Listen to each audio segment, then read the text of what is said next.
An elephant gives birth to a rare baby, and the vet rushes to help. But the moment the newborn arrives, he screams, "Call 911 immediately." What could possibly make a seasoned veterinarian react like this? The baby isn't just rare. It's extraordinary, with a shocking secret that leaves everyone stunned. Why is this calf so different? What hidden dangers are threatening its life? As the vet uncovers the truth, the stakes get higher, and the mystery deepens. Who else knows about this rare birth? What secrets are hiding in plain sight? And what will happen when they're finally revealed? Before we get into the story, comment below where in the world you are watching from today. The evening shadows stretched across Dr. James Fowler's veterinary clinic as he finished updating patient records at the front desk. His assistant was organizing supplies when the phone rang, piercing the quiet atmosphere. "Dr. Fowler's Animal Clinic," he answered, his voice warm and professional. "Doctor, I need your help immediately." The caller's voice was tight with urgency.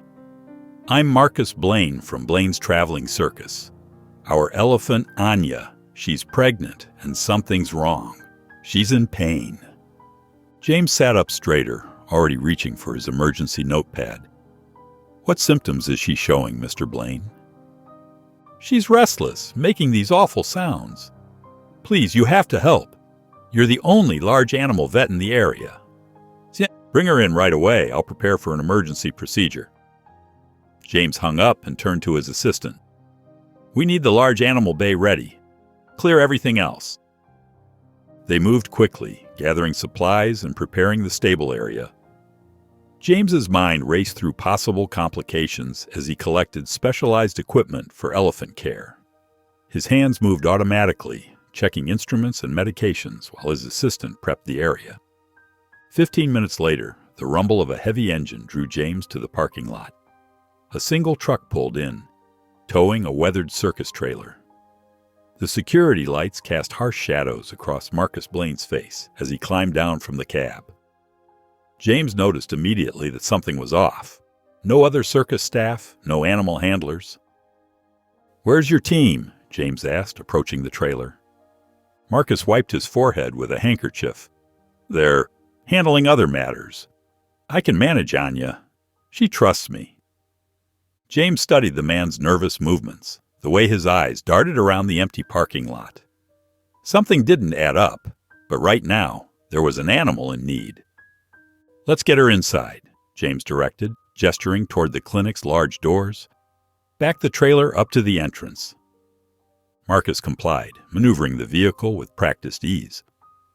When the trailer doors opened, James's heart clenched. Anya stood inside, her massive frame trembling. Her eyes, usually bright and alert in healthy elephants, were dull with exhaustion and pain. "Easy, girl," James called softly as Marcus guided her down the ramp. "We're here to help." Inside the stable area, the fluorescent lights revealed more details that troubled James. Anya's skin was marked with old scars, and she was thinner than a pregnant elephant should be. She moved with careful steps, whimpering softly, a sound that seemed to fill the entire space. Marcus stood against the wall, his foot tapping an irregular rhythm on the concrete floor. His fingers drummed against his thigh as he watched James begin his examination. "How long has she been showing signs of distress?" James asked, running his hands gently along Anya's side. "Few hours," Marcus answered quickly. "Too quickly. Just need her fixed up fast. Got a show tomorrow." James frowned as he continued his examination.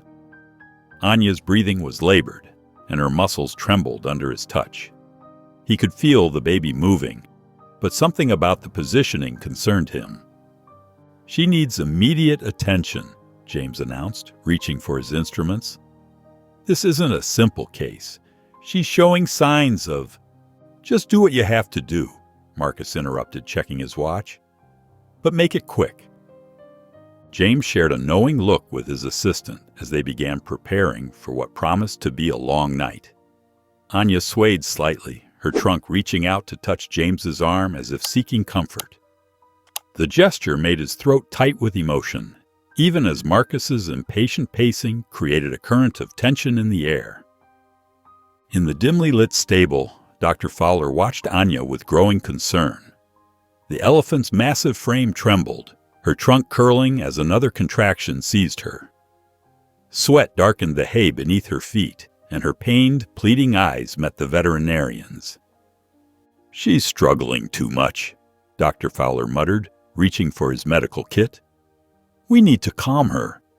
This stress isn't good for her or the baby." Marcus Blaine paced, his boots clicking on the concrete floor. "How long is this going to take? I've got other obligations. Time is money."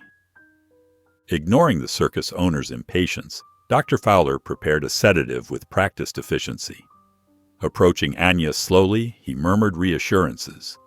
She trumpeted softly, a sound of trust, and allowed the injection.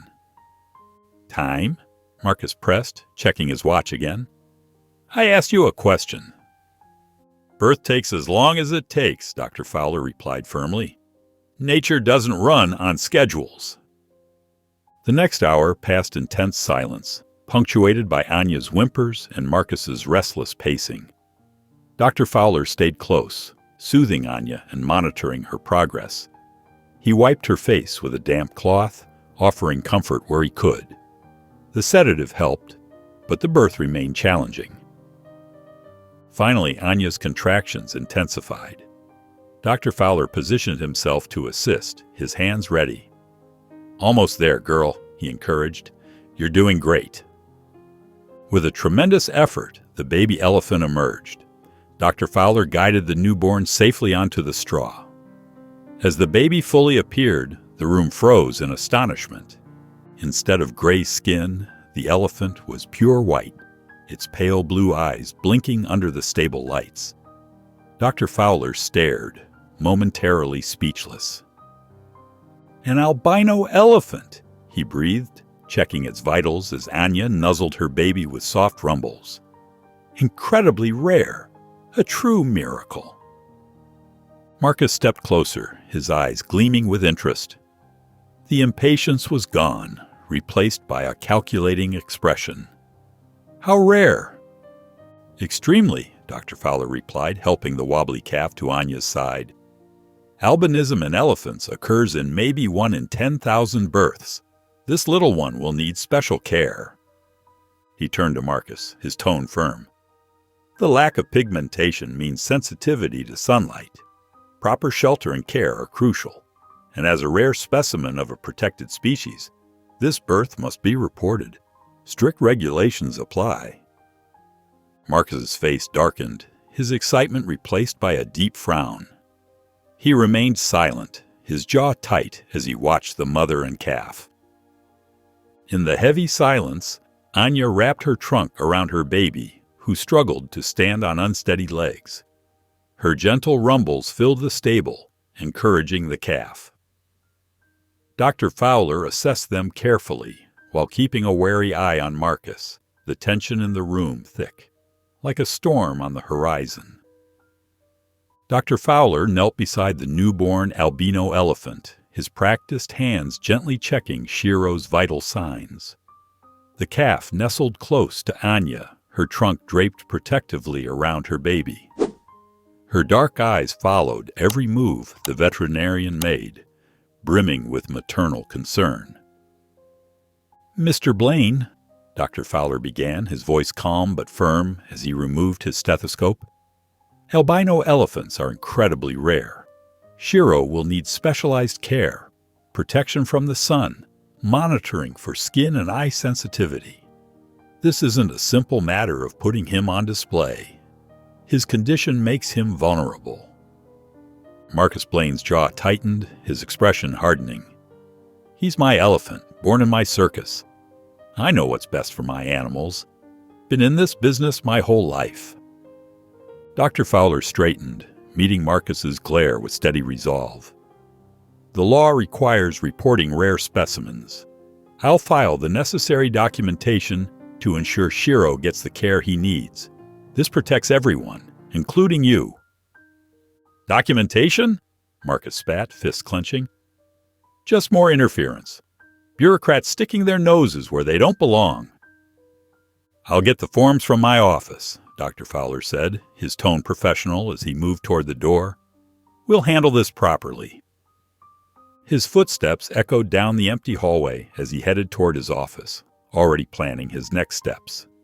Calls to wildlife authorities, arranging a sanctuary for Anya and Shiro, and securing specialists to care for the albino calf. He didn't notice the faint sound of footsteps behind him or the shadow stretching along the wall.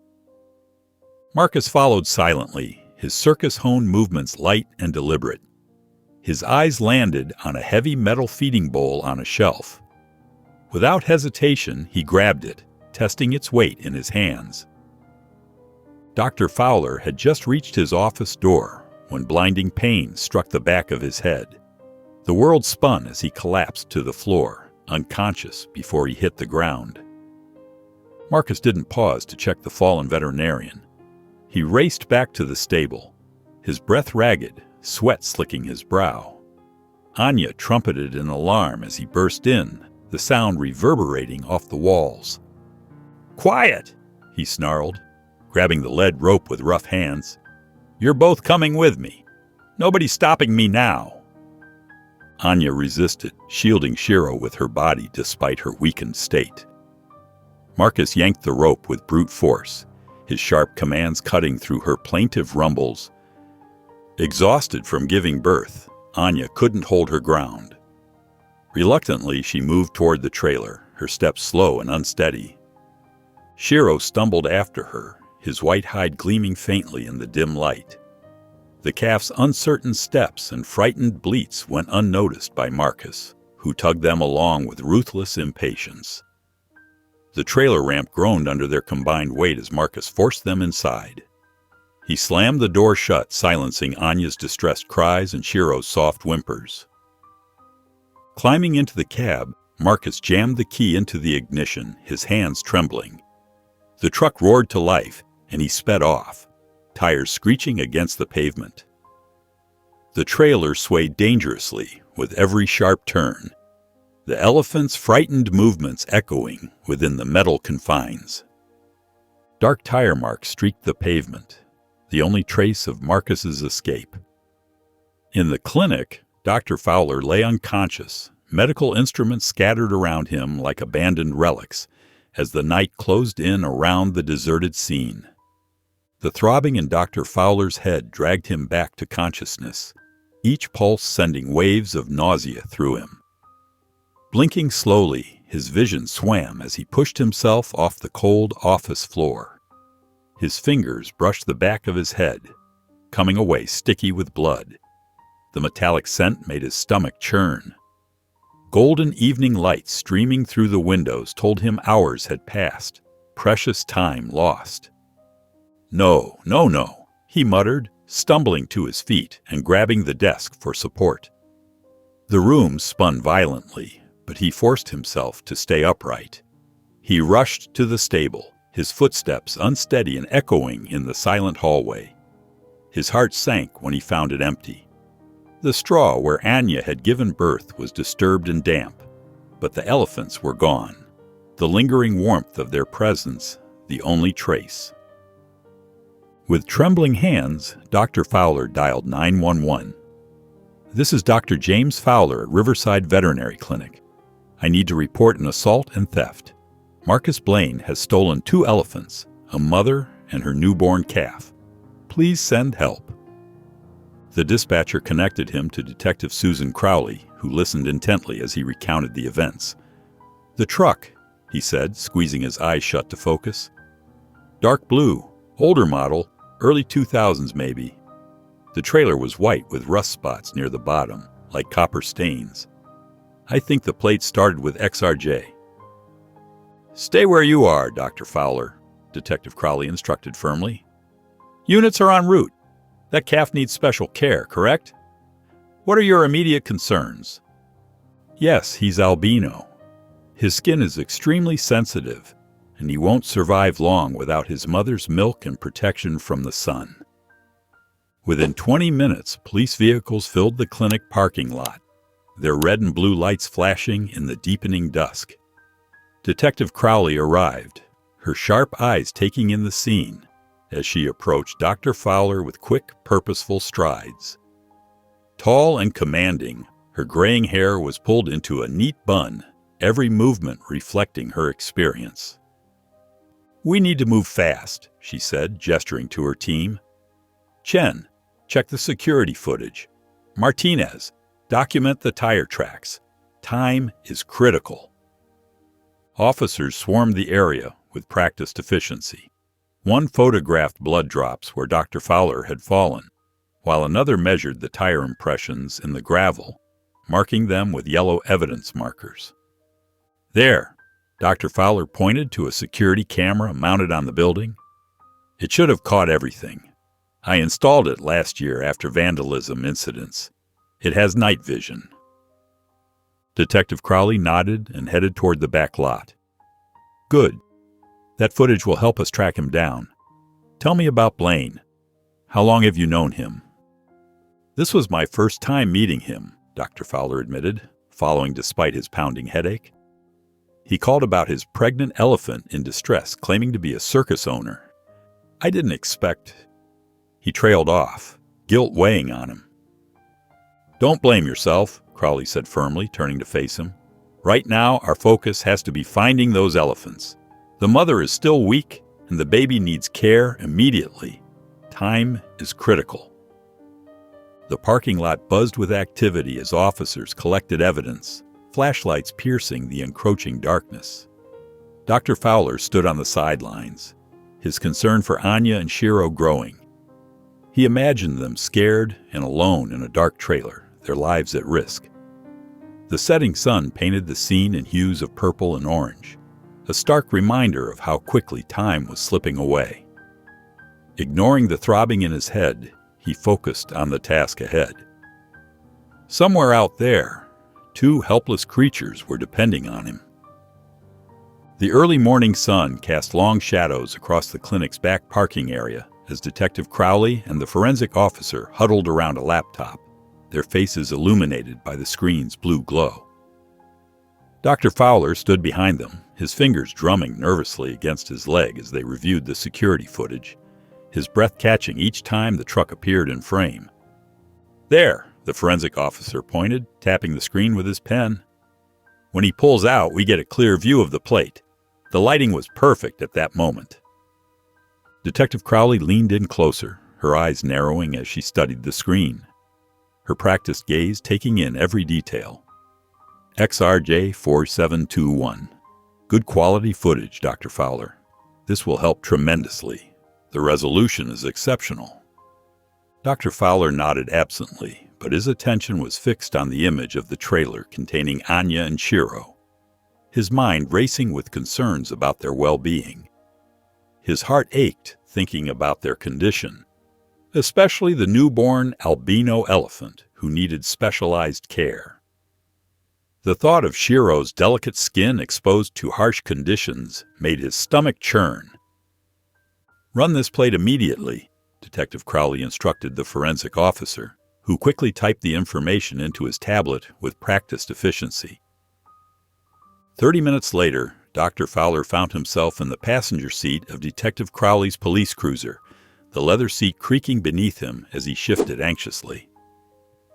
She held the radio mic steady as she communicated with headquarters, her voice clear and professional.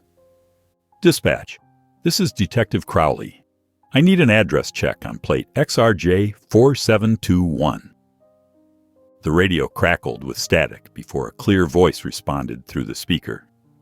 "Detective, that plate is registered to a Marcus Blaine at 1247 Maple Street." "Please, I need to come with you," Dr. Fowler said, his voice tight with worry, his hands clasped together in his lap.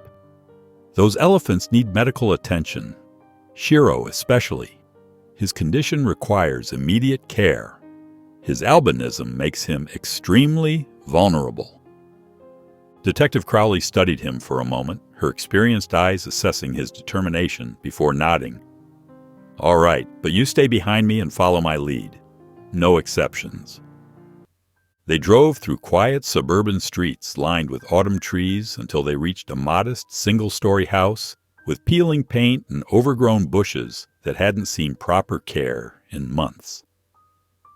Detective Crowley parked at the curb, and they approached the front door together, their footsteps crunching on fallen leaves. The detective knocked firmly on the weathered door. After a few moments, they heard shuffling inside, and the door opened to reveal an elderly woman with silver hair pulled back in a loose bun and tired eyes marked by deep wrinkles. She wore a faded floral housecoat with frayed edges and looked at them with confusion, her thin hand gripping the doorframe. "Mrs. Blaine?" Detective Crowley asked, showing her badge with practiced authority. "I'm Detective Crowley, and this is Dr. Fowler. We're looking for Marcus Blaine." The woman's expression tightened slightly, her lips pressing into a thin line. "Marcus doesn't live here anymore. Haven't seen him in months. Not since Christmas." Dr. Fowler glanced around the quiet neighborhood, noting the silence broken only by distant bird calls. No sign of a truck or trailer, and certainly no sound of elephants.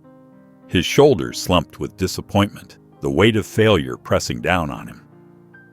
"Mrs. Blaine, do you have any idea where we might find your son?" Detective Crowley pressed, her tone gentle but insistent. "It's very important that we locate him. Lives depend on it." "I told you, I don't know where he is," Marjorie Blaine replied, her voice growing defensive as she pulled her housecoat tighter around herself. "He stops by sometimes to check on me, but that's all. Now, if you'll excuse me, I'm not feeling well." Detective Crowley exchanged a puzzled look with Dr. Fowler as they stood on the front porch, watching the door close with a soft click. This lead, their most promising one, had turned into another dead end. And somewhere out there, 2 elephants desperately needed help. The weight of time passing pressed heavily on both their shoulders. Detective Crowley's office was dimly lit by a desk lamp as she typed up her initial report. The clicking of her keyboard provided a steady rhythm that contrasted with Dr. Fowler's agitated pacing. The walls were lined with filing cabinets, their metal surfaces reflecting the weak light in dull gleams. "We have to do something," Dr. Fowler said, running his hands through his hair. His voice cracked with desperation. "Every hour that passes puts those elephants at greater risk. Shiro needs specialized care. His condition requires constant monitoring." Detective Crowley looked up from her computer screen, the blue light casting shadows across her tired face. "I understand your frustration, Dr. Fowler, but without more concrete evidence or leads, finding Marcus Blaine is like looking for a needle in a haystack. His mother's statement gives us nothing to work with. She's covered her tracks well. But the truck's license plate is registered to that address," she finished, rubbing her temples. "And without probable cause, we can't search the property. Mrs. Blaine was within her rights to deny us entry. We'd need a warrant, and right now, we don't have enough." Dr. Fowler slumped into a chair, his shoulders heavy with worry. The leather creaked beneath him as he shifted. "Those elephants are counting on us." Later that night in his living room, Dr. Fowler sat in his favorite armchair, a cup of chamomile tea growing cold on the side table. The steady tick of the wall clock punctuated the silence. The events of the day played through his mind, like a movie he couldn't stop. Something about Marjorie Blaine's behavior nagged at him, like a splinter under his skin. Her reaction hadn't seemed genuine.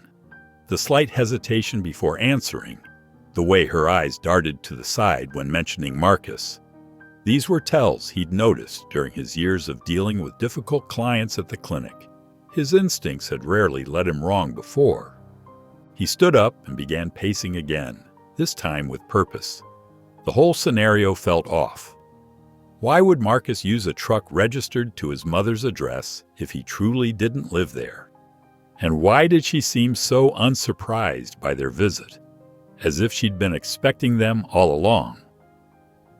A plan began forming in his mind, pieces falling into place like a puzzle. If official channels weren't getting results, perhaps an unofficial approach would work better. The risks were high, but the stakes were even higher. The next morning, Dr. Fowler arrived early at his clinic.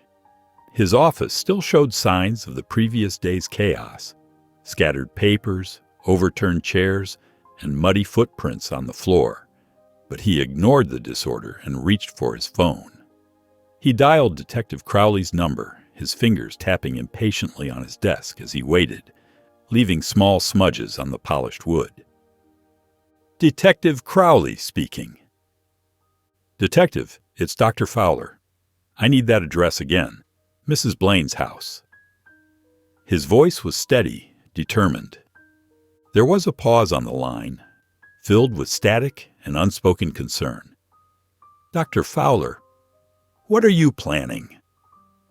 "I'm going to approach her as a wealthy circus promoter," he explained, the words tumbling out in a rush. "If Marcus is involved in the circus world, she might be more willing to talk to someone from that industry. She might let something slip." "That's not exactly legal," Detective Crowley warned, her voice sharp with worry. "And it could compromise our investigation. If she figures out who you really are—" "Please," Dr. Fowler pressed, gripping the phone tighter. "Those elephants need help now. We can't wait for the legal wheels to turn. Shiro's life could depend on it." He heard Detective Crowley sigh heavily, the sound crackling through the connection. After a long moment, she spoke again, her voice resigned. "1247 Maple Street. But Dr. Fowler, be careful. If Marcus Blaine is willing to assault you once, he won't hesitate to do it again. He's not someone to underestimate." Dr. Fowler adjusted his borrowed silk tie as he walked up the neatly maintained path to Marjorie Blaine's modest suburban house. The expensive clothes felt strange and constraining on him, a far cry from his usual practical veterinary attire of scrubs and comfortable shoes.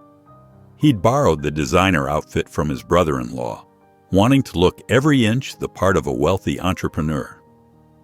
The tailored suit jacket pulled slightly across his shoulders, a constant reminder of the role he needed to play.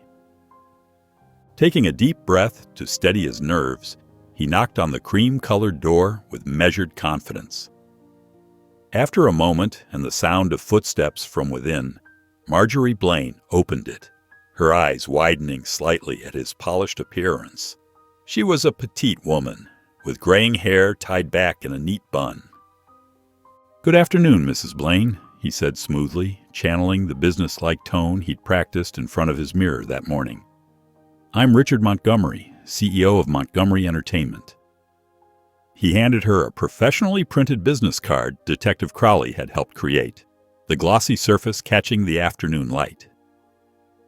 Marjorie studied him cautiously, her thin fingers turning the card over. "How can I help you, Mr. Montgomery?" "May I come in? I have a business proposition that could be quite profitable for your son, Marcus." He maintained eye contact, projecting an air of professional authority. Her expression shifted at the mention of money, interest flickering across her features, and she stepped aside to let him enter. The living room was cluttered but clean, with dated furniture and family photos covering the floral-papered walls. Dr. Fowler noticed several showing Marcus with circus animals. One in particular caught his eye, showing a younger Marcus standing proudly beside a juvenile elephant. "I'm planning a grand circus spectacular in Las Vegas," Dr. Fowler explained, settling into an offered armchair that creaked slightly under his weight. "Multiple shows, major venue, extensive marketing. I've heard excellent things about your son's work with exotic animals." He pulled out a leather portfolio to complete the effect. Marjorie perched on the edge of her well-worn sofa, clearly intrigued, her hands clasped tightly in her lap. "Marcus has always had a way with animals, ever since he was a boy." "Indeed. I'm prepared to offer him $50,000 for a 3-month contract." Dr. Fowler pulled out a leather-bound checkbook with deliberate slowness. "With a substantial deposit up front, of course. Say 20%? Marjorie's eyes lit up at the figures, just as he'd hoped. Her fingers unconsciously smoothed her faded house dress. That's very generous. More than generous. Is Marcus available to discuss the details? Time is rather of the essence. We begin rehearsals next month. Oh, she fidgeted with her sleeve, a nervous habit. He's actually out of town on business right now, but I can have him call you first thing tomorrow. He'll be very interested, I'm sure of it. Excellent. Dr. Fowler stood, adjusting his jacket as he handed her another business card. Please have him call this number any time, day or night. The offer won't be open indefinitely. We have other candidates to consider. Minutes later, Dr. Fowler sat in his car around the corner, his heart pounding against his ribs as he dialed Detective Crowley's number.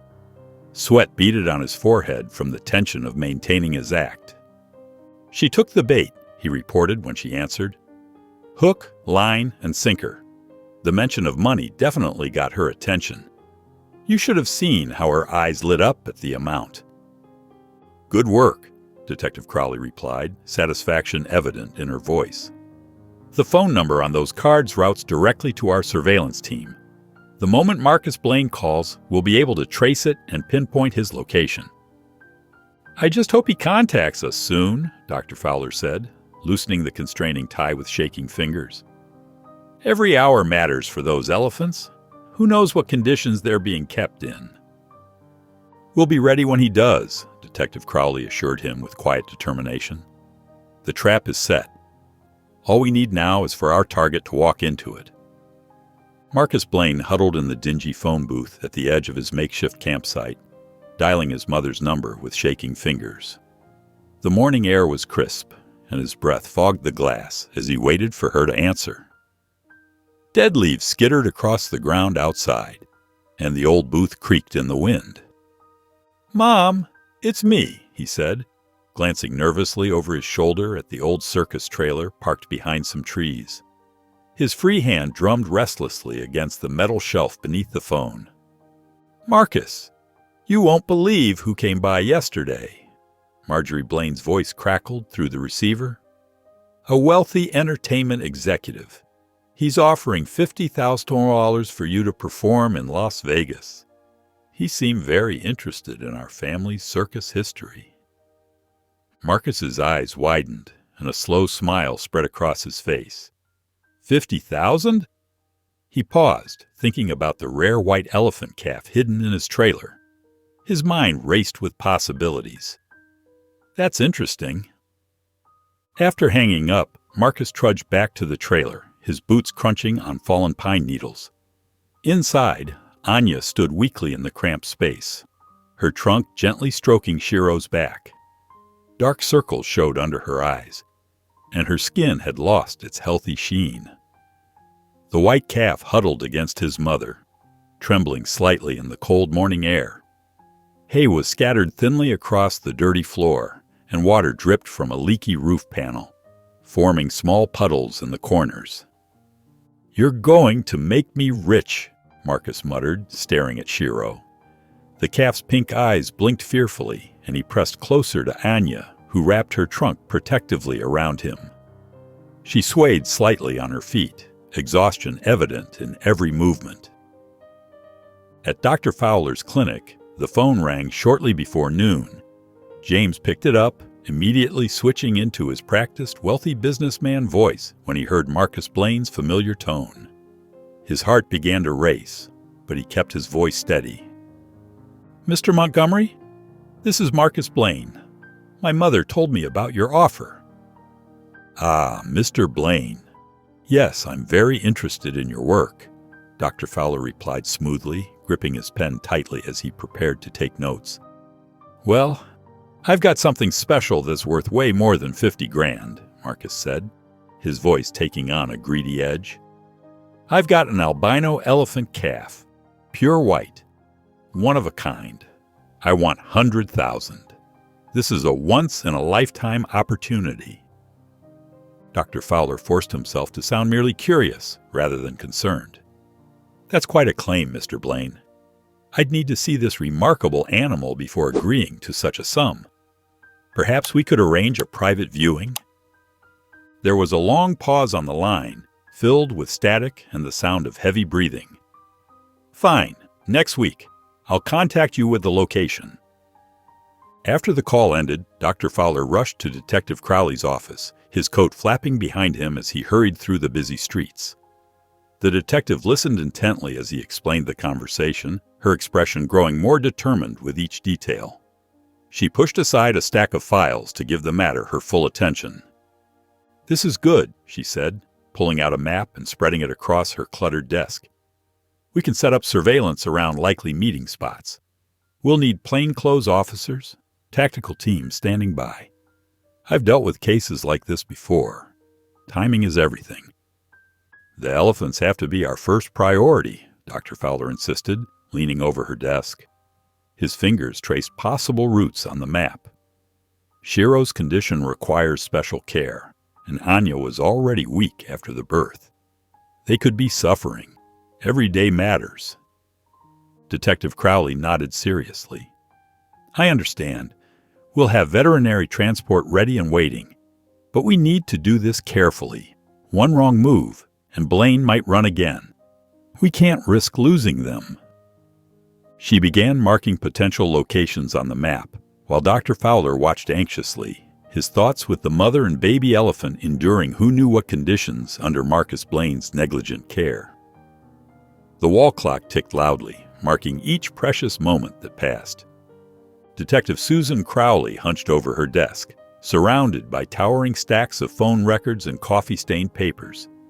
Her eyes were tired and burning from hours of scanning tiny numbers, but her determination never wavered. Dr. James Fowler paced restlessly behind her, his footsteps echoing through the quiet office like a metronome marking time they couldn't afford to waste.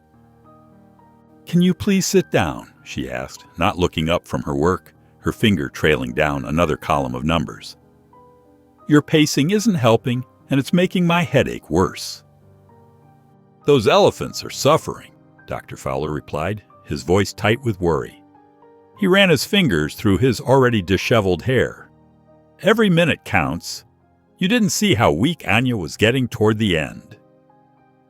Detective Crowley nodded, understanding his concern all too well. She circled another number on the page with her red pen and typed it into her computer, the keys clicking rapidly under her fingers. "Got something," she said suddenly, sitting up straighter, energy returning to her posture. The payphone call came from the industrial district near the old factory complex, the one that shut down last year. Dr. Fowler leaned over her shoulder, studying the map on her screen, his breath catching with recognition. "That's perfect for hiding elephants. Abandoned warehouses, no neighbors, plenty of space. Marcus would know exactly how to use a place like that." They drove to the industrial park in Detective Crowley's unmarked car, the suspension creaking as they navigated around potholes. The area was a maze of deteriorating buildings and overgrown lots, weeds pushing through cracked concrete. They parked on a shadowy side street and walked carefully through the quiet grounds, staying close to the buildings. "There," Dr. Fowler whispered, pointing to a familiar white trailer partially hidden behind a rusty storage container. It matched the security footage from the clinic perfectly, right down to the dent in the rear panel. Detective Crowley pulled out her binoculars, adjusting the focus carefully. "We've got company," she murmured, focusing on a burly man in a leather jacket who was walking the perimeter, a radio clipped to his belt. "Looks like Marcus hired some muscle. Professional security by the looks of him." They watched as the guard made his methodical rounds, noting his pattern and timing. Every few minutes, a low rumbling sound came from the trailer, unmistakably an elephant's cry, followed by a lighter, more plaintive call. "That's Anya, Doctor," Fowler said softly, his hands clenching into fists at his sides. "She sounds distressed. And that second cry, that's Shiro responding to her. They're scared." Detective Crowley put a steadying hand on his arm, feeling the tension in his muscles. We need to be smart about this. One wrong move, and Marcus could disappear with them again. We both know he's got contingency plans. Back in her car, safely away from the industrial park, Detective Crowley outlined their next steps, her voice steady and professional. The meeting is set for next week. That gives us time to coordinate with tactical teams and set up proper surveillance. We'll have eyes on every exit. A week, Dr. Fowler protested, frustration evident in every line of his face. Shiro needs special care. His condition makes him vulnerable to sun exposure, temperature changes. That trailer's like an oven in this weather. I understand, Detective Crowley interrupted firmly, her eyes softening with compassion despite her rigid tone. But rushing in there half-cocked could make things worse. We need to do this by the book, or Marcus's lawyers will tear our case apart. Dr. Fowler stared out the window at the passing buildings, his jaw tight enough to crack teeth. The image of Shiro, trapped in that dark trailer, made his heart ache with every beat. But he knew Detective Crowley was right. They needed a solid plan to ensure both Elephant's safety and Marcus's conviction. 1 week, he agreed reluctantly, his voice rough with emotion, but not a day longer. I won't let them suffer any more than they have to. Detective Crowley nodded, starting the car with a quiet rumble. We'll get them out, she promised, her voice carrying the weight of absolute certainty. And we'll make sure Marcus faces justice for what he's done. Every last charge we can make stick. Marcus Blaine yanked open the heavy trailer door with a grunt, immediately recoiling at the thick, stale air that wafted out.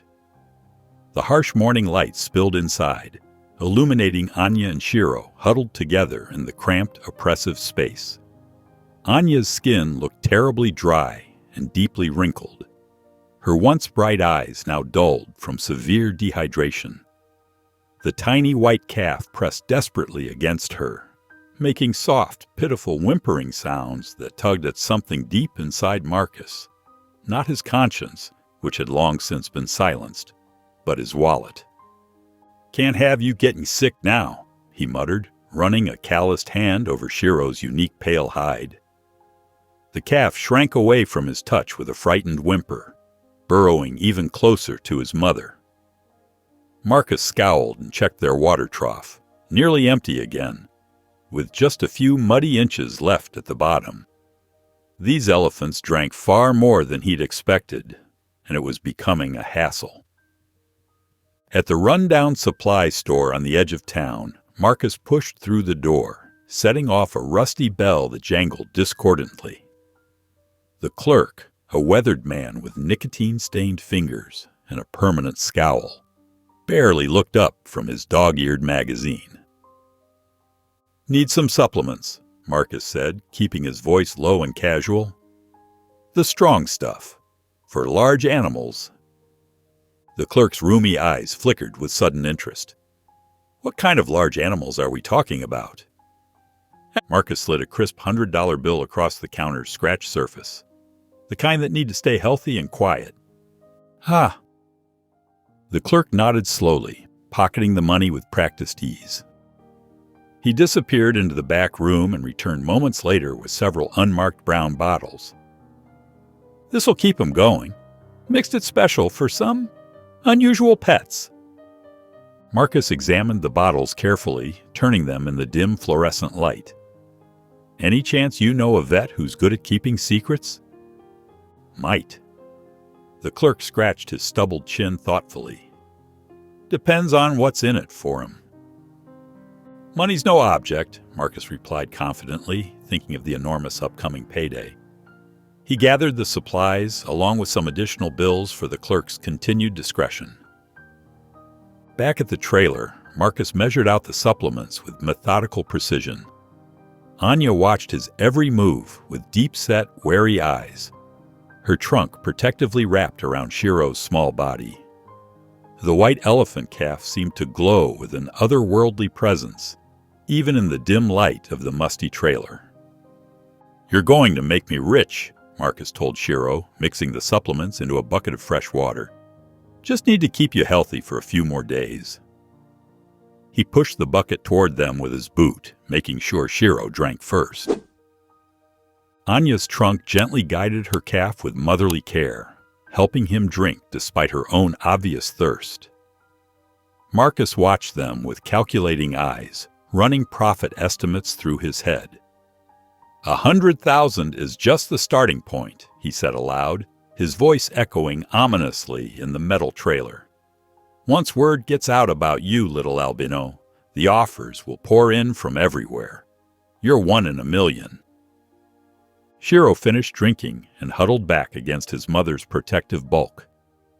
Anya's trunk stroked his back soothingly, but her own exhaustion was painfully evident in her trembling legs and labored breathing.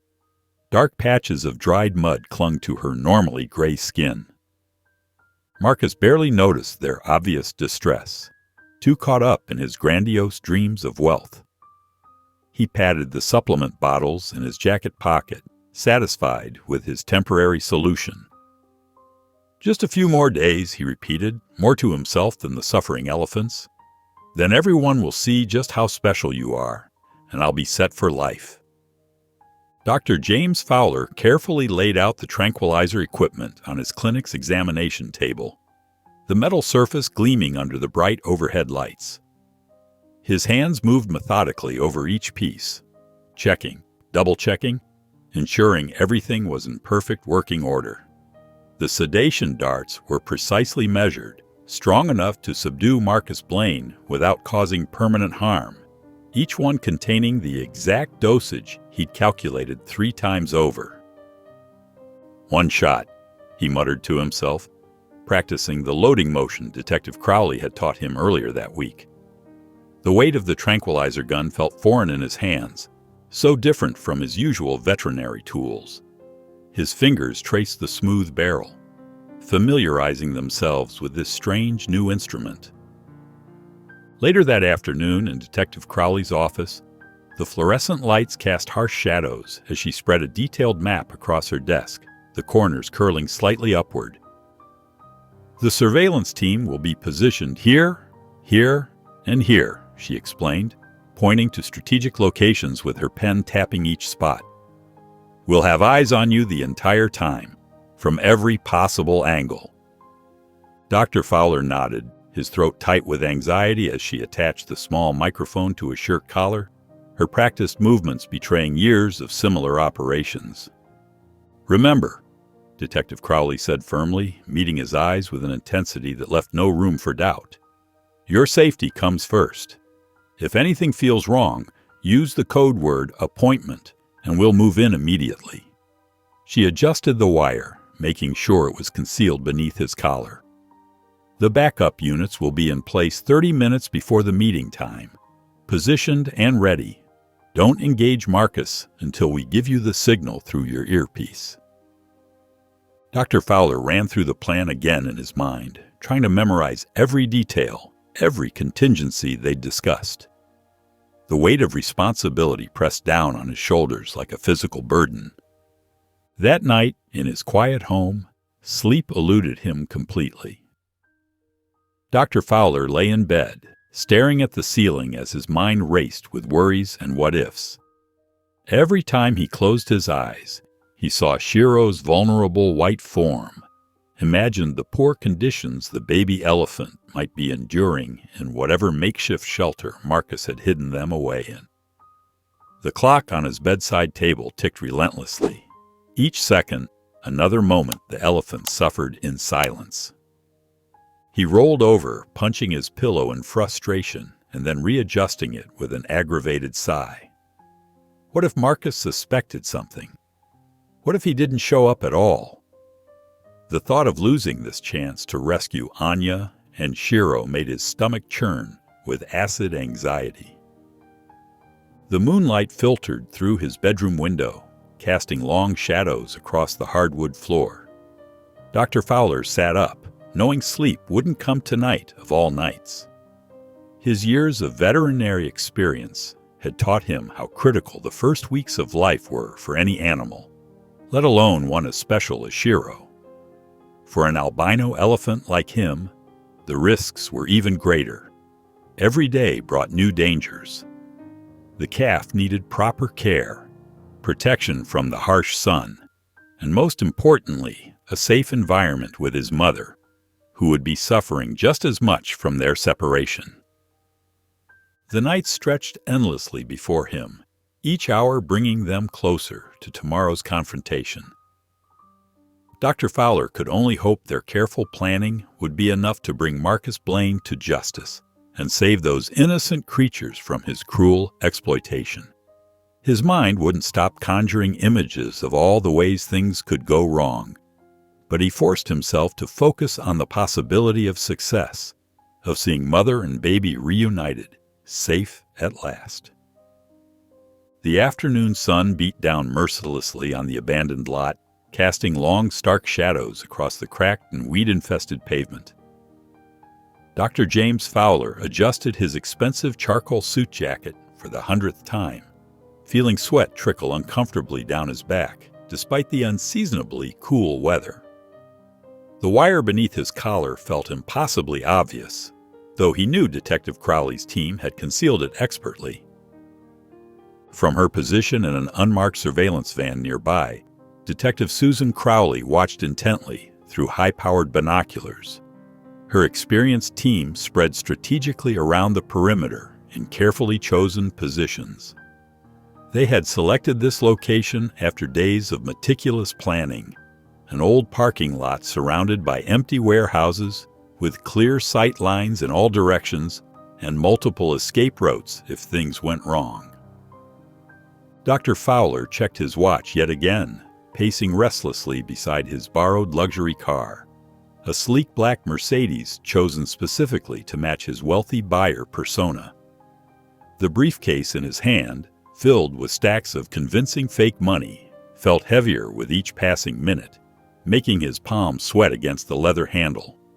Every distant sound, a bird taking flight, the whisper of wind through broken windows, made him tense, expecting Marcus Blaine's arrival. 20 agonizing minutes crawled by before the distinctive rumble of a familiar truck engine broke the oppressive silence. Marcus Blaine's mud-splattered vehicle pulled into the lot, dust billowing behind it like a dirty cloud. The truck came to a stop about 30 feet from where Dr. Fowler stood, its engine ticking as it cooled. Marcus Blaine emerged slowly, his bloodshot eyes darting around the lot suspiciously like a cornered animal. He wore dirty jeans and a wrinkled plaid shirt, looking nothing like the confident circus owner who had strutted around his tent weeks before. "You got my money?" he called out gruffly, keeping one hand hovering near his jacket pocket in a way that made Dr. Fowler's mouth go dry. "Show me the elephant first," Dr. Fowler replied, relieved that his voice remained steady despite his racing heart. He held up the briefcase deliberately. 100,000, just as we agreed." Marcus Blaine's face twisted into an ugly scowl, deepening the lines around his mouth. "Money first. That was the deal," he spat, shifting his weight impatiently. "I need to verify the condition of the animal," Dr. Fowler insisted, channeling the entitled attitude of a wealthy businessman looking to acquire an exotic pet. "I'm not paying for damaged goods. That's just good business." After a tense moment that felt like hours, Marcus Blaine walked to the trailer's rear doors, his boots crunching on broken asphalt. He unlatched one side carefully, pulling it open just enough to reveal a small gap. Inside the dim space, a pale trunk snaked through the opening, unmistakably Shiro's distinctive white skin, now dirty and scratched from rough treatment. Dr. Fowler's heart clenched painfully at the sight. He could hear soft whimpers echoing from inside the trailer, likely from Anya trying desperately to comfort her frightened calf. He wanted nothing more than to rush forward and help them, but he forced himself to remain still, knowing he had to stick to the carefully orchestrated plan. "Satisfied?" Marcus Blaine demanded impatiently, already starting to close the heavy metal door.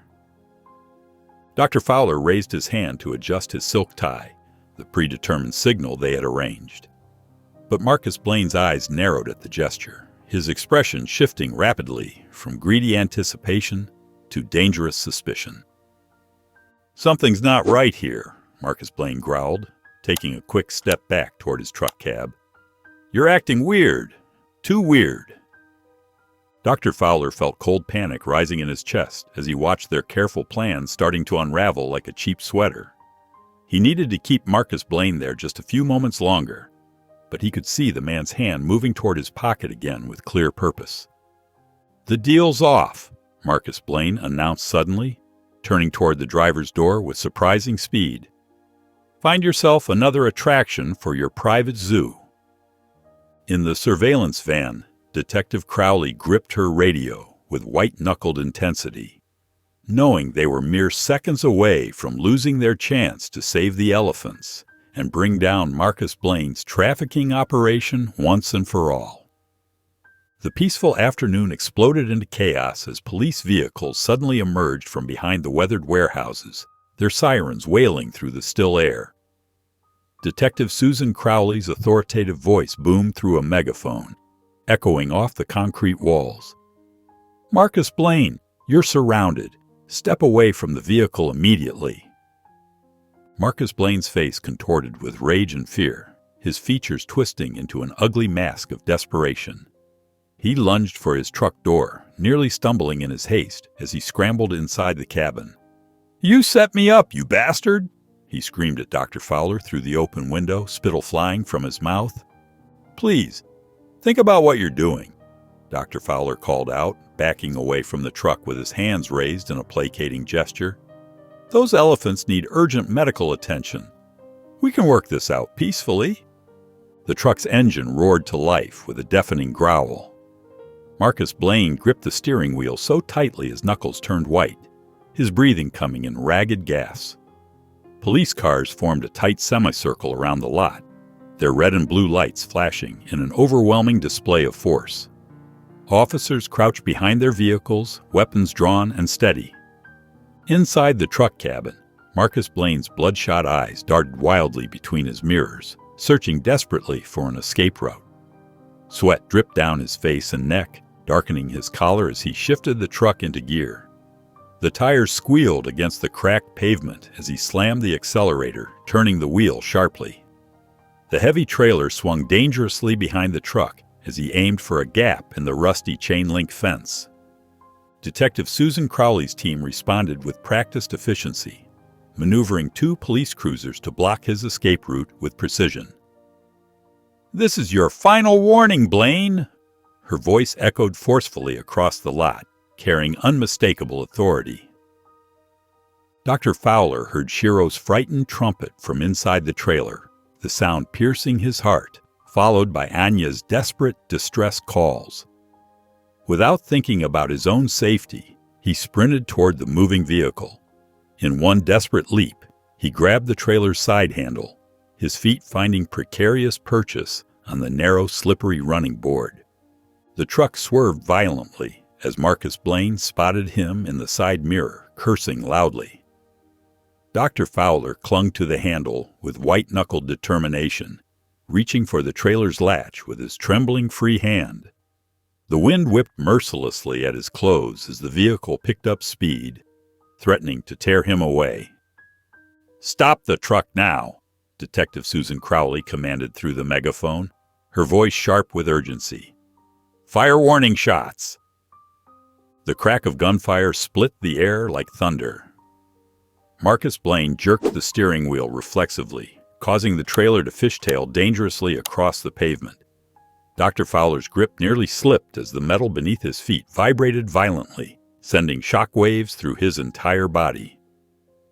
Inside the trailer, he could hear the elephants trumpeting in terror, their cries tearing at his soul.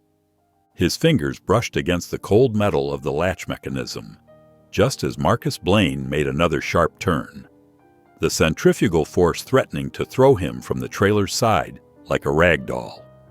Dr. Fowler gritted his teeth, every muscle screaming as he held on with every ounce of strength he possessed. The safety of Anya and Shiro depended entirely on him, and he wasn't about to let them down, no matter the cost. The sharp crack of gunfire echoed through the dimly lit lot as Detective Susan Crowley's officer shot out the truck's front tire with deadly precision.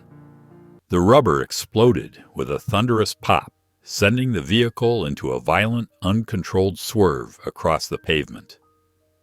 Marcus Blaine yanked the steering wheel with desperate force, cursing loudly and viciously as metal scraped against asphalt in a shower of sparks. "Stop the vehicle now!" Detective Susan Crowley's voice boomed through a megaphone, cutting through the chaos of screeching tires and grinding metal. Dr. James Fowler's knuckles turned white as he gripped the trailer's side railing with all his strength, his body repeatedly slamming against the cold metal with each wild movement. The bitter night wind whipped mercilessly at his face as he cautiously inched closer to the door latch, his heart pounding against his ribs like a drum. Inside the trailer, he could hear Anya's distressed trumpeting and Shiro's frightened, high-pitched cries echoing off the metal walls. The desperate sounds of the trapped animals fueled his determination to act quickly. With trembling fingers, he reached out through the rushing air toward the rusted latch mechanism. "Easy, girl," he called out, fighting to keep his voice steady despite the surrounding chaos. "I'm here to help. Just hold on." The trailer door finally swung open with a loud, piercing creak that cut through the night air. Dr. James Fowler's eyes immediately met Anya's frightened, intelligent gaze. The mother elephant stood protectively over Shiro, her massive form creating a living shield as the baby pressed tightly against her sturdy legs, his unique white skin almost glowing in the dim light of the trailer. "It's okay," Dr. James Fowler soothed, carefully maintaining eye contact with Anya while gripping the door frame for stability. "Remember me? We're getting you both out of here, I promise." The truck lurched to a final grinding stop, brakes squealing in protest. Marcus Blaine kicked his door open with savage force and bolted from the cab, leaving the driver's door swinging wildly on its hinges. He sprinted toward a narrow gap between the police vehicles, his face contorted with desperate determination to escape. Detective Susan Crowley moved with surprising speed and agility for someone who spent most days behind a desk. She launched herself forward with practiced precision, catching Marcus Blaine around the waist in a perfect football-style tackle. They tumbled roughly to the ground together, raising a thick cloud of dust in their wake. "You're under arrest!" Detective Susan Crowley shouted authoritatively, struggling to pin Marcus Blaine's flailing arms behind his back as he bucked beneath her. Marcus Blaine thrashed violently like a cornered animal, managing to drive his elbow hard into Detective Susan Crowley's ribs. She grunted in pain, but maintained her iron hold, finally managing to snap the cold metal handcuffs around his wrists with practiced efficiency born from years on the force. "The elephants!" Detective Susan Crowley called out urgently, still breathing heavily from the intense struggle. "Dr. Fowler, are they okay? Are they hurt?" Dr. James Fowler had already climbed into the swaying trailer, his hands gentle and professional as he quickly checked both animals for injuries. "They're alive," he confirmed, profound relief evident in his voice as he ran his practiced hands over their trembling forms. "They need water and immediate medical attention, but they're going to be all right. We got here in time." Detective Susan Crowley expertly pinned Marcus Blaine to the ground. Her knee pressed firmly against his back as she secured the handcuffs around his wrists with practiced efficiency. "Marcus Blaine, you're under arrest for assault, animal trafficking, and endangerment of protected species," she announced, her voice carrying the weight of authority that came from years of law enforcement experience. Meanwhile, Dr. James Fowler rushed to the trailer's open door, his medical bag clutched tightly in his hands, heart pounding with concern for his patients. Inside, Anya stood protectively over Shiro, her large frame trembling slightly from dehydration, her skin lacking its usual healthy sheen. The young albino calf pressed close to his mother's legs, his white skin almost glowing in the dim light, his small trunk wrapped anxiously around one of her massive limbs. "It's okay, girl," Dr. Fowler said softly, approaching slowly with his hands visible, keeping his movements smooth and predictable. "You remember me, don't you?" Anya's trunk reached out tentatively, sniffing the air, creating gentle whistling sounds.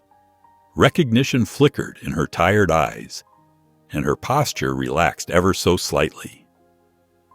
Dr. Fowler quickly examined both elephants, his experienced hands moving with gentle precision.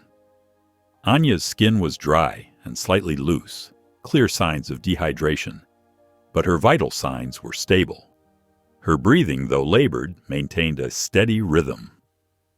Shiro appeared exhausted, but responded well to gentle touches, his trunk curiously exploring Dr. Fowler's familiar scent, leaving warm puffs of air against the veterinarian's arm. "We need water, lots of it," Dr. Fowler called out to the officers, his voice urgent but controlled. "And bring some fresh fruit if you can find any. They need to replenish their energy." As officers hurried to fulfill his requests, a sharp metallic clang echoed from deeper within the trailer, followed by scratching sounds. Detective Crowley, having handed Marcus Blaine off to another officer, approached with her flashlight drawn, her footsteps careful and measured. "What was that?" she asked, directing the beam toward the sound, her free hand resting instinctively on her weapon. Dr. Fowler followed her to the trailer's rear section, his concern growing with each step. Behind a false panel, they discovered a horrifying sight. Stacked cages filled the hidden compartment, the metal bars casting shadow patterns in the flashlight beam. Brilliant tropical birds huddled in spaces too small for their wingspan, their feathers dulled by stress and poor care, some missing patches entirely. Two small capuchin monkeys clung to each other in a rusty cage, their eyes wide with fear, their tiny hands intertwined for comfort.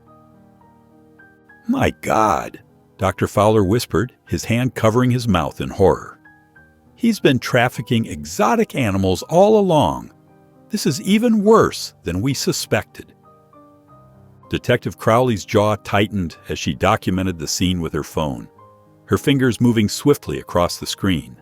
"This is going to add quite a few charges to Mr. Blaine's record. Animal cruelty, endangered species trafficking, illegal transport across state lines." From outside, they heard Marcus Blaine's angry voice cutting through the night air. "You don't understand. That white elephant would have made me rich. Do you know how much collectors would pay? Millions. You're ruining everything." Detective Crowley walked back to her squad car, where Marcus Blaine sat in the back seat, still ranting and struggling against his restraints. She opened the door and began reading his rights in a clear, steady voice, each word precise and professional. "You have the right to remain silent. Anything you say can and will be used against you in a court of law." Dr. Fowler turned his attention back to Anya and Shiro, accepting bottles of water from an officer who'd returned with supplies. He poured some into a clean bucket and watched as Anya drank thirstily, her trunk working steadily to draw up the life-giving liquid. Shiro stayed close to his mother, occasionally touching her with his trunk, as if reassuring himself she was still there, his white skin gleaming softly in the growing dawn light. "You're safe now," Dr. Fowler said softly, reaching out to stroke Shiro's trunk, feeling the soft, warm skin beneath his fingers. "Both of you are safe. No one's going to hurt you anymore." The morning sunlight streamed through the clinic windows as Dr. James Fowler gently cleaned Shiro's sensitive skin. The young albino elephant stood quietly, occasionally reaching out with his trunk to touch the doctor's arm. Nearby, Anya watched attentively while receiving her own IV fluids to combat the dehydration. "That's a good boy," Dr. Fowler murmured, applying a special moisturizing solution to protect Shiro's delicate skin.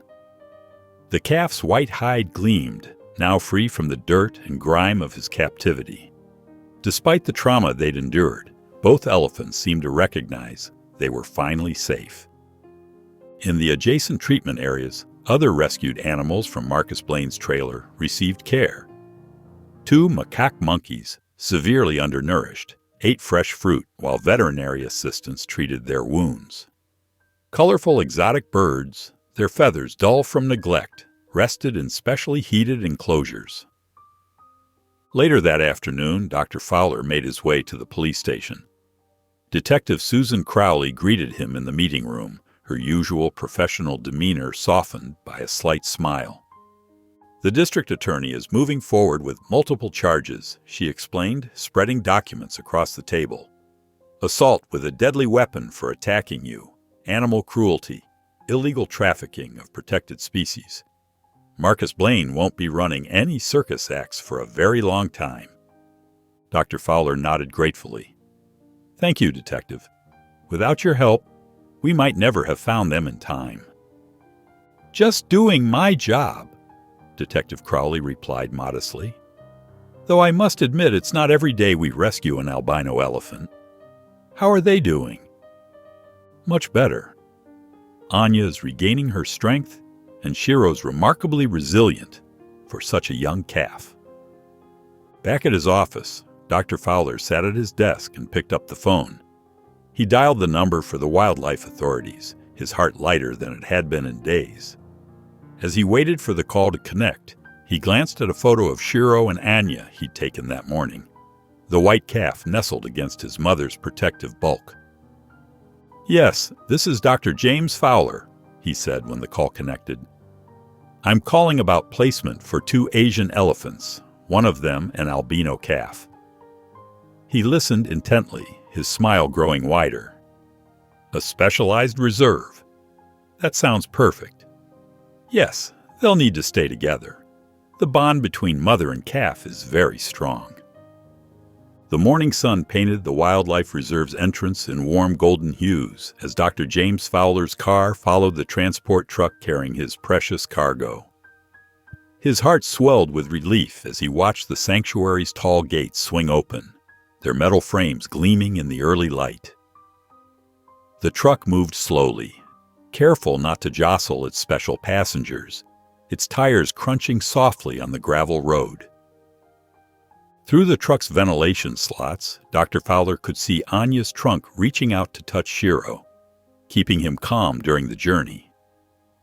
The albino calf had grown stronger over the past week, his unique white skin properly treated and protected from the harsh elements that had once threatened his health. Anya, too, had recovered well, her maternal instincts never wavering despite their ordeal, and her eyes now held a calm that spoke of growing trust. Inside the sanctuary's medical wing, a specialist named Dr. Sarah Chen carefully examined Shiro's sensitive skin, her movements deliberate and gentle. Her experienced hands moved gently over the calf's hide as she checked for any signs of irritation or damage, paying special attention to the areas that had previously shown signs of stress. "His skin condition is remarkable, considering what he's been through," Dr. Chen said, applying a protective sunscreen specially formulated for albino animals. Her voice held a note of optimism as she added, "With proper care and the shade structures we've set up, he should thrive here." Dr. Fowler nodded, watching as Shiro stood patiently during the examination, occasionally leaning into Dr. Chen's touch. The calf's trust in humans had somehow remained intact, perhaps because of the gentle care he'd received since his rescue, a testament to his resilient spirit. The sanctuary's elephant enclosure stretched out before them, a vast expanse of natural habitat complete with mud wallows, shade trees, and cooling ponds. Several other elephants grazed peacefully in the distance, their gray forms dotting the landscape like gentle giants against the morning sky. As the gates to the enclosure opened with a soft mechanical whir, Anya stepped forward cautiously, her trunk testing the air and sweeping from side to side. Shiro stayed close to his mother's side, his white form striking against the green backdrop, his ears flicking with interest at the new sounds and smells. Dr. Fowler watched from a safe distance as mother and calf took their first steps into their new home, their movements becoming more confident with each passing moment. A gentle breeze rustled through the trees as Anya discovered a freshwater pool, its surface sparkling in the morning light. She immediately began to spray water over herself and Shiro, a natural behavior she hadn't been able to perform properly during their captivity. Her obvious delight showed in every movement as she played in the water. The sight of their simple joy brought tears to Dr. Fowler's eyes, and he had to wipe them away with the back of his hand. In the distance, the other elephants lifted their trunks, catching the scent of their new companions. One older female, her skin weathered and wrinkled from years in the sun, began to walk slowly toward them, her manner peaceful and welcoming. Anya remained protective but calm, seeming to sense no threat from her new neighbor. Her body language relaxed and curious. Shiro, displaying his natural curiosity, stretched out his trunk toward the approaching elephant, his white form almost glowing in the strengthening sunlight. The interaction was peaceful, a promising sign for their future integration into the herd. Dr. Fowler watched as the newcomers began to explore their spacious enclosure, finally free to live as elephants should, their movements becoming more confident with each passing minute. The sanctuary staff had prepared the environment perfectly, with multiple shade structures and cooling stations strategically placed to accommodate Shiro's special needs. Natural vegetation provided additional cover, creating a patchwork of sun and shade across the enclosure, and the other elephants moved calmly through their shared space, already accepting the new arrivals as part of their extended family. Dr. Fowler stood at the observation point, taking in the peaceful scene before him, his hands resting on the wooden railing. After all the tension and danger, seeing Anya and Shiro safe in their new home filled him with profound satisfaction. The memory of their rescue would stay with him forever. But now he could replace those frightening images with this one. Mother and calf, finally at peace in a sanctuary designed to protect them, their future bright with promise. Detective Susan Crowley's office was a stark contrast to the chaos of the past weeks. Sunlight filtered through Venetian blinds, casting striped shadows across her organized desk. Dr. James Fowler sat in a chair across from her, his hands clasped in his lap. "Marcus Blaine is singing like a canary," Detective Crowley said, shuffling through some papers. "He's trying to get a reduced sentence by giving us names. Big names, actually. Seems our circus man was just a small part of something much larger."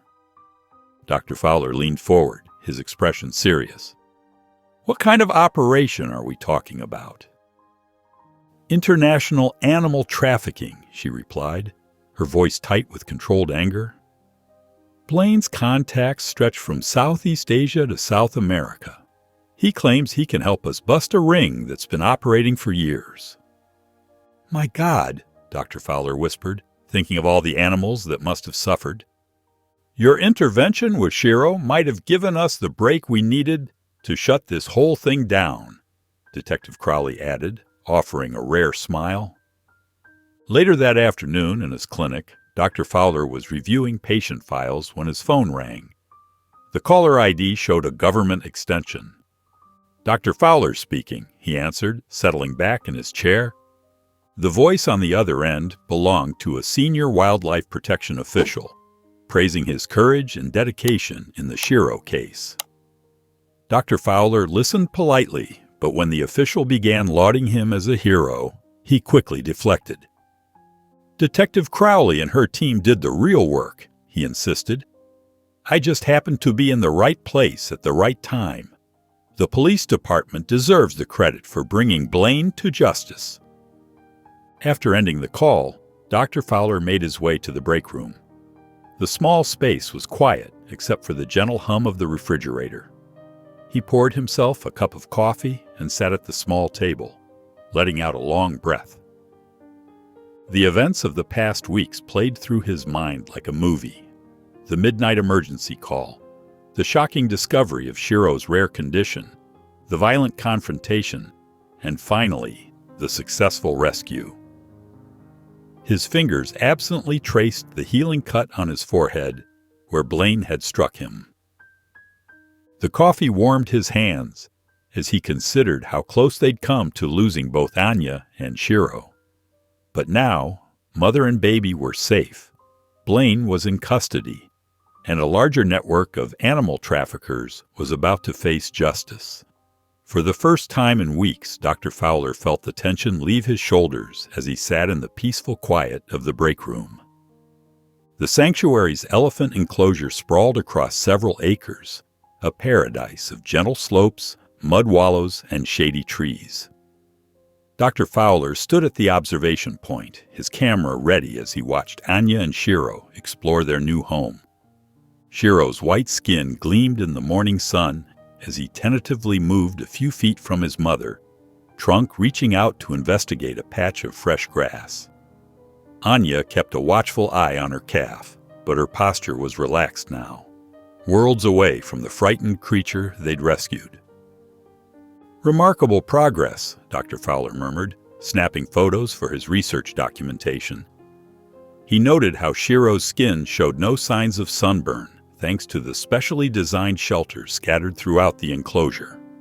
The sanctuary had taken every precaution to protect the rare albino elephant. Across town, in a dimly lit warehouse, panic erupted. A man in a wrinkled suit frantically fed papers into an industrial shredder, his hands shaking. Sweat dripped down his face as he grabbed another stack of documents, shipping manifests, contact lists, everything that connected him to Marcus Blaine's operation. The sound of sirens in the distance made him work faster, knowing it was only a matter of time before the police followed Blaine's trail to him. At the police station, Detective Susan Crowley sat at her desk, carefully organizing the last of the case files. She placed Dr. Fowler's written testimony on top. His detailed account of the assault, the theft, and the eventual rescue would be crucial in the prosecution's case. Her fingers lingered on the folder's edge as she thought about the remarkable chain of events that had led to this moment. "Maximum sentence," she said quietly, sliding the completed file into its permanent place in the records room.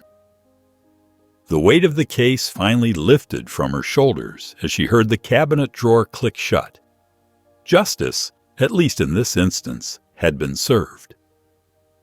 Back at the sanctuary, Dr. Fowler watched as Shiro ventured to touch trunks with another young elephant through the introductory fence. Anya trumpeted softly, encouraging her calf's socialization. The sight brought a smile to Dr. Fowler's face.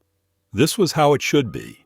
Elephants living and thriving together, free from exploitation and abuse. He made a final note in his research journal about Shiro's developing confidence and Anya's improved health. The sanctuary veterinarians had done an excellent job helping both elephants recover from their ordeal. Their story would not only contribute to scientific understanding of albino elephants, but would also serve as a powerful testament to the importance of wildlife protection. Dr. James Fowler sat at his desk, morning sunlight streaming through the clinic windows. He carefully opened the official-looking envelope that had just arrived. Inside was a letter bearing the Wildlife Authority's letterhead, written in formal but warm language. "Dear Dr. Fowler," he read, his eyes moving across the page, "we want to express our deepest gratitude for your instrumental role in rescuing and securing proper care for the albino elephant calf, Shiro, and his mother, Anya." A smile spread across his face as he continued reading their praise for his quick thinking and dedication. The letter mentioned how his actions had not only saved 2 precious lives, but had also helped expose a significant animal trafficking operation. Later that afternoon, Dr. Fowler stood on the elevated observation deck at the sanctuary.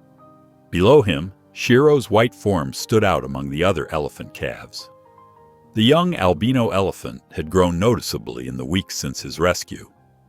He watched as Shiro playfully touched trunks with two other young elephants, their curiosity about his unique appearance evident in their gentle interactions. Anya grazed nearby, occasionally glancing at her calf, but seeming content to let him socialize. The other adult elephants had accepted the pair into their herd without hesitation. Dr. Fowler noted how Shiro's confidence grew with each passing day, though he still stayed within his mother's sight. As he observed their peaceful interactions, his phone buzzed in his pocket. The caller ID showed Detective Susan Crowley's number. "Dr. Fowler speaking," he answered, stepping away from the railing. "Good news," Detective Crowley's voice came through clearly. "The prosecutor just confirmed Marcus Blaine's trial date. They're moving forward with all charges: animal cruelty, assault, trafficking, everything we documented." "That's excellent news," Dr. Fowler replied, glancing back at Shiro and Anya. "When's the trial set for?" 3 weeks from now, Detective Crowley informed him. "The evidence is solid, especially with your testimony and medical records. The prosecutor feels confident about the case." Dr. Fowler nodded, relief washing over him. "Thank you for letting me know, Detective. I'll make sure to clear my schedule for the trial dates." Below, Shiro trumpeted playfully, the sound echoing across the sanctuary grounds. Dr. Fowler smiled, knowing that justice would soon be served while these magnificent creatures enjoyed their hard-won freedom. The courthouse buzzed with quiet tension as Marcus Blaine stood before Judge Harrison, his shoulders slumped in an ill-fitting suit that made him look smaller than Dr. Fowler remembered. The fluorescent lights cast harsh shadows across Blaine's unshaven face as he listened to the charges being read.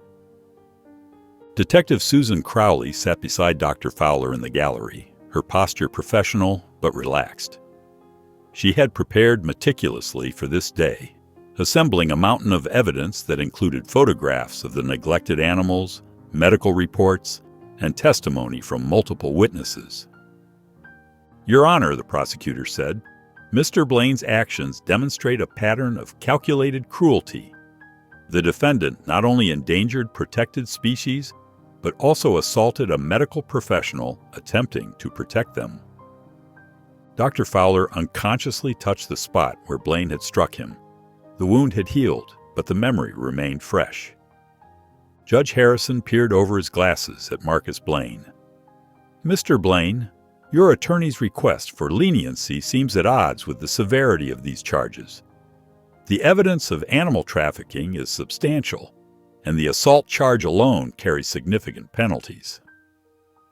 Marcus Blaine's attorney attempted to interject, but the judge raised his hand for silence. "Furthermore, the documented conditions in which you kept these animals show a disturbing disregard for life." In the courthouse lobby afterwards, sunlight streamed through tall windows, creating patterns on the marble floor. Dr. Fowler turned to Detective Crowley, genuine appreciation in his voice. "I can't thank you enough for staying with this case. Without your dedication—" "Just doing my job," Detective Crowley replied with a modest smile, though her eyes showed satisfaction. "Though I must admit, it's particularly rewarding when we can protect those who can't protect themselves." They watched as officers led Marcus Blaine away in handcuffs. His former arrogance had vanished, replaced by the defeated look of a man facing the consequences of his actions. Outside the courthouse, Dr. Fowler breathed in the fresh air. The spring day felt symbolic somehow, a new beginning after the darkness of the case. Detective Crowley followed him down the stone steps.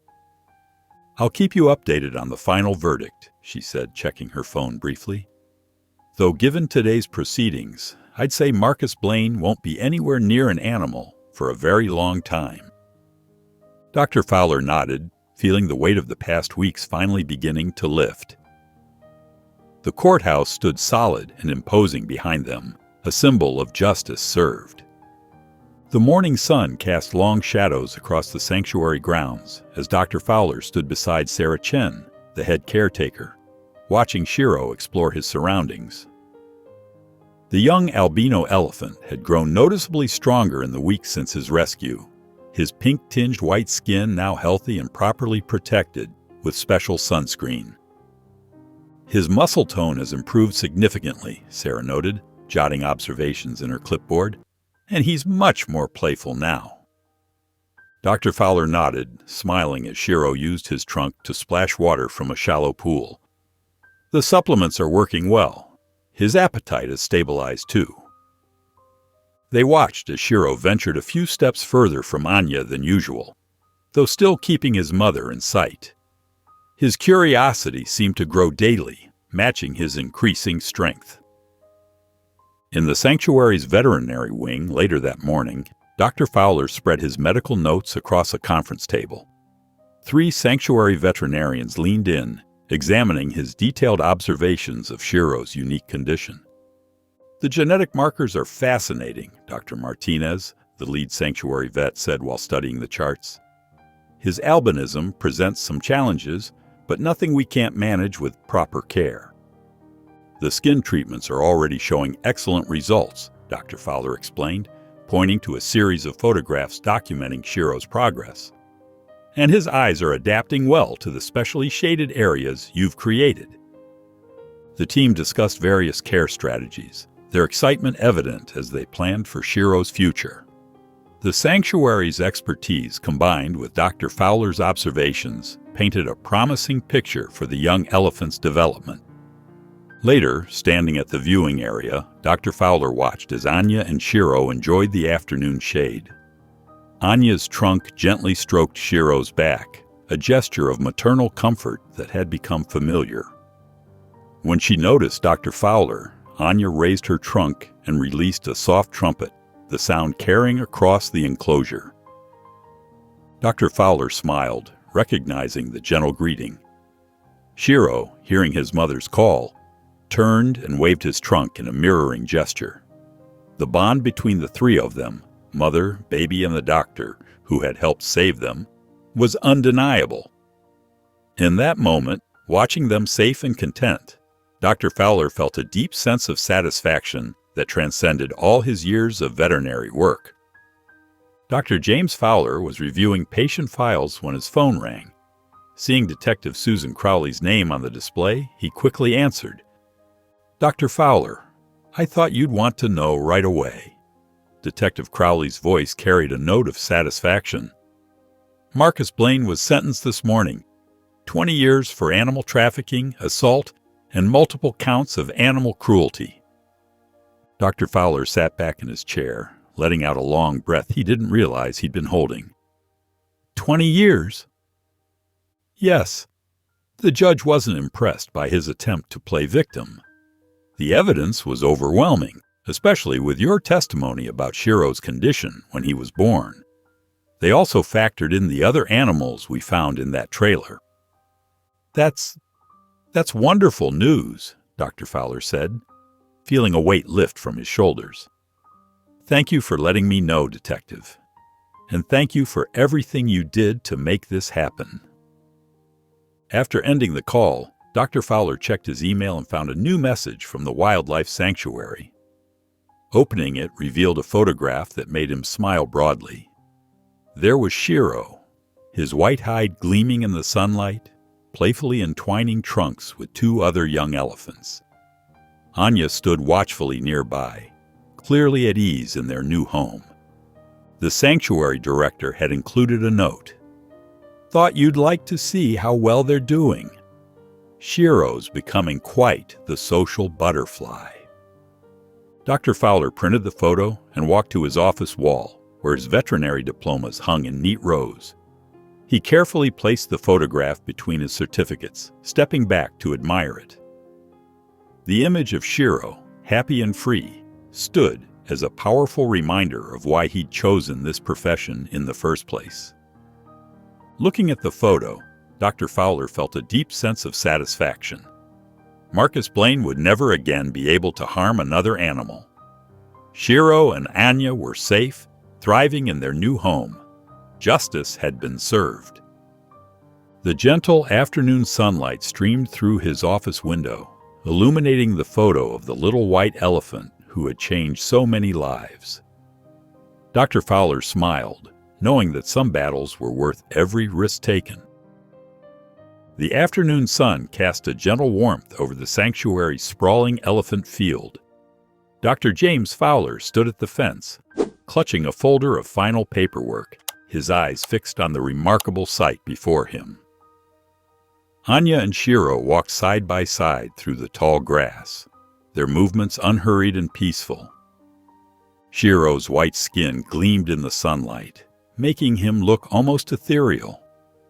The young albino elephant had grown noticeably stronger since arriving at the sanctuary. His steps were more confident now, though he still stayed close to his mother's protective presence. "He's truly remarkable," Dr. Fowler murmured to himself, watching Shiro playfully splash water from a shallow pool with his trunk. The sound of footsteps on the gravel path drew his attention. Detective Susan Crowley approached, wearing casual clothes instead of her usual formal attire. "I had to see them one more time," she said, joining him at the fence. "You did something extraordinary here, Dr. Fowler." They walked together along the sanctuary's garden path, where flowering bushes lined the well-maintained trail. The detective's usual serious expression had softened. "We both did," Dr. Fowler replied. "Without your quick action and planning, who knows what would have happened to them?" "True," Detective Crowley nodded. "But you were the one who refused to give up, even after being attacked. That took real courage." They reached an elevated observation point overlooking the elephant enclosure. Below them, Anya and Shiro had joined a small group of other rescued elephants. The herd moved together naturally, accepting the white calf and his mother without hesitation. Shiro's trunk intertwined briefly with another young elephant's in a gesture of friendship. "Look at that," Detective Crowley said softly. "Hard to believe just a few weeks ago they were trapped in that horrible trailer." Dr. Fowler watched as Anya gently guided Shiro toward a fresh pile of hay, other elephants gathering peacefully around them. The sight of their contentment, their freedom to simply be elephants, made all the danger and uncertainty worthwhile. The rare white elephant stood as a living symbol of hope among his darker-skinned companions, a reminder that even the most vulnerable could find safety and belonging when good people refused to look away from injustice. If you enjoyed the story of Dr. James Fowler, I handpicked this next story that you will enjoy. Please don't miss this one. Click here to watch it.